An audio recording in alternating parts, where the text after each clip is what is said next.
নমস্কার, homeo speaks channel. এখানে আমি আমার দীর্ঘ বছরের অভিজ্ঞতা তুলে ধরি আমার এই চিকিৎসা জীবনের, এবং যতটা পারা যায় কিছু কিছু করে বিভিন্ন ওষুধপত্র এবং এই হোমিওপ্যাথি দর্শনের মূল কথা তুলে ধরি। আজ আমি আমাদের খুব পরিচিত একটি নাম, গ্যাস, অম্বল, অ্যাসিডিটি, মানুষের শরীরে যে ভোগান্তি, এর উপর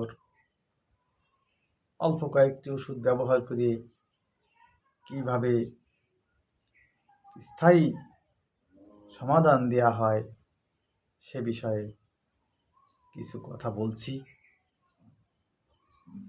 শুনুন। ধৈর্য ধরে শুনুন। আমার এই চ্যানেলটিকে সাবস্ক্রাইবও করে রাখবেন, পরে কাজে লাগবে। আমাদের অধিকাংশ মানুষই গ্যাস, অম্বল এমন পর্যায়ে দাঁড়িয়েছে আর কোথাও সারতে চায় না। বেশিরভাগ গরম অ্যালোপ্যাথি ট্যাবলেট খেতে খেতে গ্যাস থামিয়েও মনে কোনো শান্তি নেই, প্রশান্তি নেই। মনে একটা সবসময় একটা দুশ্চিন্তা চাপে থাকে, আর দুর্বলতায় ঘুরিয়ে ঘুরিয়ে পড়ে বললেই চলে। এমতো পরিস্থিতিতে হোমিওপ্যাথি চিকিৎসার আশা করা যায়। দীর্ঘদিন থেকে এইরকম পর্যায়ে ভুগতে ভুগতে ক্রনিক যে কেস, আমার চিকিৎসা জীবনে আমার চিকিৎসক হয়ে অসংখ্য এরকম রোগ আরোগ্য করা সম্ভব হয়েছে। এজন্য বলা হয়, যার থাকে না আর গতি সেই তো আসে হোমিওপ্যাথি। যে রোগী অন্য ক্ষেত্রে ব্যর্থ হয়, শেষ পর্যন্ত হোমিওপ্যাথির দ্বারস্থ হয়ে সে রোগী আরোগ্য লাভ করে। আমাদের নিত্য নৈমিত্তিক অভিজ্ঞতায় সেটা পাচ্ছি। যাই হোক, এই মানুষের শরীরের ভিতর যে অতিরিক্ত গ্যাসের যে উপদ্রব, এর মূলে রয়েছে সোরা এবং সাইকোসিস দোষ। সোরা এবং সাইকোসিস হলো মায়াজাম। মায়াজাম মানে রোগ বীজ।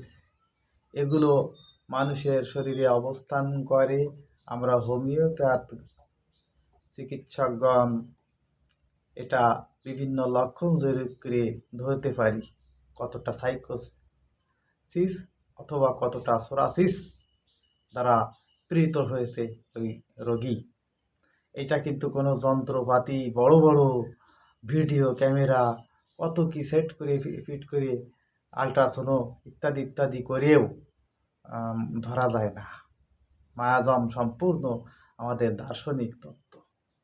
এই মায়াজাম ভিত্তিক চিকিৎসা দিয়েই স্থায়ীভাবে রোগ সমাধান করা যায়। এইটা আছে হোমিওপ্যাথিক চিকিৎসকের হাতে, এই ব্যবস্থা। যাই হোক, হোমিওপ্যাথি যে বিশ্বাস করবে না, নাই বা করুক, যার বিশ্বাস আছে, যে অন্য জায়গায় দৌড়িয়ে হাঁপিয়ে গেছে অন্যান্য প্যাথিতে, সে প্যাথি চিকিৎসকের নিকট আসলে এই সমাধান দেওয়া যাবে। এইটাই তো আমাদের কাজ, আমরা যদি মানুষের সমাধান দিতে পারি। যাই হোক, এই ক্ষেত্রে আমরা বেশ কয়েকটি ওষুধ ব্যবহার করতে পারি তার নির্দিষ্ট লক্ষণ ভেদে। আমি ধাপে ধাপে প্রত্যেকটি ওষুধের লক্ষণগুলো বলবো। সালফার, তারপর Argentum nitricum, lycopodium, phosphorus, calcarea carp, এই ওষুধগুলো নির্দিষ্ট লক্ষণে যদি প্রয়োগ করা যায় বা ওষুধ খেতে দেওয়া যায় সূক্ষ্ম মাত্রায়, রোগী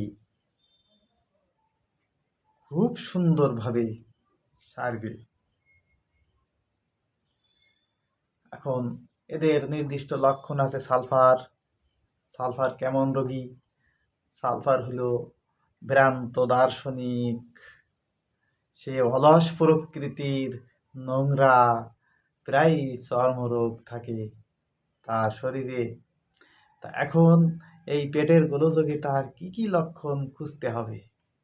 দেখা যাচ্ছে সে সকাল 11টায় প্রচুর খিদে ছটফট করে। সকাল 11টার দিকে অসহ্য খিদে লাগে সালফার রোগীর। এই রোগীর হাতের তালু এবং পায়ের তলায় জ্বালা থাকে, চুলকানি থাকে, গরম গরম ভাব থাকে।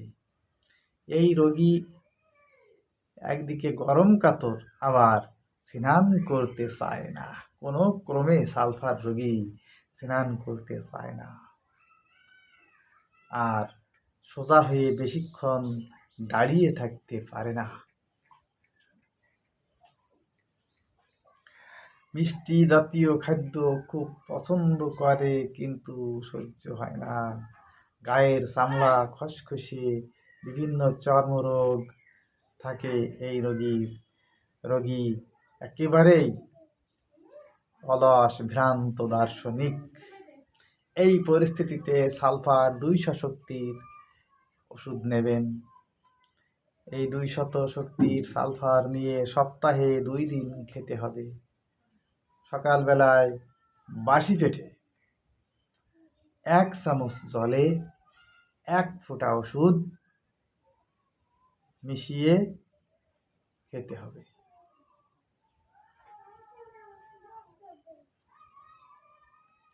আমার দ্বিতীয় ওষুধ হলো আর্জেন্টাম নাইট্রিকাম। এই আর্জেন্টাম নাইট্রিকাম রোগী সালফারের থেকে আবার ভিন্ন। এই রোগী প্রচুর চিনি বা মিষ্টি খাওয়ার প্রতি ঝোঁক, চিনি বা মিষ্টি খাওয়ার প্রবল ইচ্ছা, পেটের মধ্যে গুড়গুড় শব্দ করে, মনে হয় যেন মেঘ ডাকছে, আর মলের রং পরিবর্তন হয়, পেটের থেকে বায়ু নিঃসরণ হয় বেশি। এই রোগী মানসিকভাবে খুব দুশ্চিন্তায় ভোগে, আর ত্রস্ত ভাব থাকে ভিতরে। দীর্ঘদিন মানসিক টেনশন, কোথাও যাওয়ার আগে যেন একেবারে বাথরুমে যাওয়া লাগে। এমনতর রোগীর ক্ষেত্রে আর্জেন্টাম নাইট্রিকাম 200 শক্তি নিয়ে সপ্তাহে 2 দিন খাওয়াতে হবে। সকালবেলায় বাসি পেটে 1 কাপ ঠান্ডা জলে মাত্র 1 ফোঁটা ওষুধ মিশিয়ে খেতে হবে, তাহলে ভালো হবে। আর আমার তৃতীয় ওষুধ হলো লাইকোপোডিয়াম। লাইকোপোডিয়াম খুবই আমাদের পরিচিত এবং খুব সুন্দর একটি ওষুধ। এই লাইকোপোডিয়াম রোগীগুলো খুব বুদ্ধিমান হয়, কিন্তু শারীরিকভাবে খুব দুর্বল থাকে এবং এরা কৃপণ স্বভাবের হয়। এদের রোগগুলো বা এই পেটের গোলযোগগুলো সাধারণত বিকেল 4টে থেকে রাত 8টার দিকে বৃদ্ধি পায়। এই রোগী যা কিছু খায়, অল্প কিছু খাওয়া মাত্রই মনে হয় যেন পেটটা ভরে গেছে, আর বেশি কিছু খেতে পারে না। রোগী প্রায় গরম খাদ্য বা পানীয় গ্রহণ করতে চায়। এ রোগীও মিষ্টির দিকে চাহিদা থাকে, এবং এই রোগী ডান দিকে বিশেষ করে লিভারে সমস্যা থাকার সম্ভাবনা বেশি থাকে। এগুলো সুন্দরভাবে খুঁজে নিলে নিঃসন্দেহে হোমিওপ্যাথিতে সারবে। আমি লাইকোপোডিয়াম ওষুধ দিয়ে শত শত রোগী সেরেছি। তবে একটি কথা মনে রাখতে হবে, সরাসরি লাইকোপোডিয়াম দেওয়ার আগে 2-1টা ডোজ নন মায়োসমেটিক মেডিসিন নাক্স ভূমিকা খাইয়ে নেওয়া ভালো। সরাসরি লাইকোপোডিয়ামের মতো গভীর ওষুধটা ব্যবহার করা ভালো হবে না। বিশেষ করে লাইকোপোডিয়াম ওষুধটি দেওয়ার আগে 2-1টা ডোজ নাক্স ভূমিকা নামক ওষুধ রাত্রিবেলায় শোয়ার আগে খাইয়ে নিয়ে আমি ভালোই উপকার পেয়েছি। আমার পরবর্তী ওষুধ হলো ফসফরাস। এই ফসফরাসের রোগীর পেটে পাকস্থলীতে একেবারে কেমন যেন জ্বলন আসে, সে খুব ঠান্ডা জল পান করতে চায়। এই পাকস্থলীর উপর ঠান্ডা জল পড়ার পরে সাময়িকভাবে সে উপশম প্রাপ্ত হয়, কিন্তু স্থায়ী ছাড়ে না। সে ফসফরাস রোগীটি খুব লম্বা ছিপছিপে ধরনের হয়, সুন্দর দেখতে হয়, তার পাকস্থলীতে জ্বালা থাকে প্রায়। এটাও ওই সপ্তাহে 2 দিন খাওয়াতে হবে 200 শক্তি 1 ফোঁটা করে সকালে বাসি পেটে। আমার পরবর্তী ওষুধ হলো ক্যালকেরিয়া কার্ভ। ক্যালকেরিয়া কার্ভ রোগী, তার মাথায় প্রচুর ঘাম হয়, বিশেষ করে যখন ঘুমিয়ে পড়ে, ঘুমের সময় খুবই ঘাম হয়, সে থলথলে মোটাসোটা হয় এবং সে ডিম খেতে খুবই পছন্দ করে। এই ক্যালকেরিয়া কার্ভ তাকেও সপ্তাহে 2 দিন ওষুধ খাওয়াতে হবে সকালে বাসি পেটে, মাত্র 1 ফোঁটা ওষুধ 1 কাপ জলে মিশিয়ে খেতে হবে। এভাবে কঠিন কঠিন রোগীগুলো তাদের নির্দিষ্ট লক্ষণভিত্তিক ওষুধের সাহায্য নিয়ে সুন্দরভাবে স্থায়ী মুক্তি পেতে পারে এই ক্রনিক গ্যাস, অম্বল, বদহজম বা অ্যাসিডিটি ক্ষেত্রে। যাই হোক, তাহলে আমাদের মোট ওষুধ এখানে আমি আমার অভিজ্ঞতার উপরে কয়েকটা দিলাম, 5টি: sulphur, Argentum nitricum, lycopodium, phosphorus এবং ক্যালকেরিয়া কার্ভ। যারা চিকিৎসা জগতে এসেছেন তারা এই 5টি ওষুধ আগে সুন্দর করে পাঠ করে নেবেন নিজস্ব মেডিকা থেকে। দেখবেন আরও অনেক ওষুধ, আরও অনেক লক্ষণ আসবে। তবে এই 5টি ওষুধই শেষ সমাধান নয়। এই 5টি ওষুধের বাইরে আরও অনেক ওষুধ আছে, সেগুলো পরবর্তীতে খুঁজে নিতে হয় বই থেকে। আমার জীবনে আমি এই 5টি দিয়েই প্রথমে ভালো সমাধান পাই। যাই হোক, আজকের মতো এ পর্যন্ত রাখি। সবাই ভালো থাকুন, সুস্থ থাকুন। এই হোমিও স্পিক্স চ্যানেলটিকে সাবস্ক্রাইব করুন।